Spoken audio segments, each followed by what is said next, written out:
Talk about trust, baby. Let's talk about you and me. Okay, I'm just kidding, but this is the non-salt and pepper version of trust. We're talking trust. I'm Alex. I'm a leadership coach, and in the leadership lab that I host and run, we are reading this book, The Thin Book of Trust by Charles Feltman. And for an 80-page book, there's so much goodness in here, so let's talk about it. And if you were like, ooh, what's the leadership lab? I love leadership development. Check the link in my bio because we would love to have you join us. We are reading chapter 1 this week and diving into trust. And the first thing I always love to call out is the definition. Like, what are we talking about? Trust happens to be this thing that it's everywhere. It's the foundation of leadership, but we have a hard time really defining it. Our call this morning, we had a really kind of conversation about trust and what this looks like. So here we go. What is going on here? Trust is defined as choosing to risk making something you value vulnerable to another person's actions. Sometimes we hear that vulnerability word and we get really nervous, especially as it applies to work and being a leader. And that's not the case, right? We have to be vulnerable in order to accomplish something, to work together with people, to find something worthwhile doing together. Think about, are you a person that extends trust easily? Are you a person that withholds trust? Check in with yourself. Like, where do you fall in terms of trustworthiness?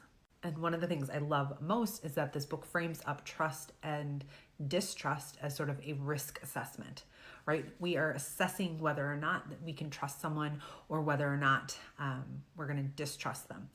So it's this risk assessment, which I kind of love that framework of it. But here's the part that I loved and highlighted and double underlined is this. And so talking about trust and distrust again, distrust essentially is the opposite of trust. It's a choice not to make yourself vulnerable to another person's actions. And it says this, it says the disaster of distrust in the workplace is that the strategies people use to protect themselves inevitably get in their way. It's been a long day. The disaster of distrust in the workplace is that the strategies people use to protect themselves inevitably get in the way of their ability to effectively work with others. You are so busy trying to protect yourself, you're actually doing yourself a disservice by not being able to work well with other people.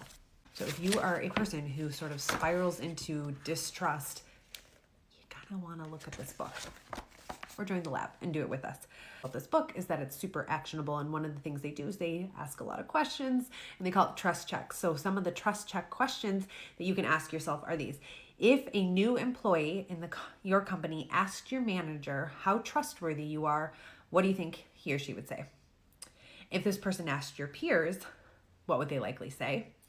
And when you do not yet have any experience with how someone behaves, what is your usual attitude towards trusting him or her? And this one I love. What criteria do you use to decide how far to trust someone when you don't know anything about him or her? Again, this book, Thin Book of Trust, is what we're reading this quarter in the Leadership Lab, and diving into it is by Charles Feltman. I'm so excited because I really truly believe trust is the foundation of leadership, how we build trust in ourselves, which leads to leading with confidence, and how we extend trust with other people, which allows us to work well with other people.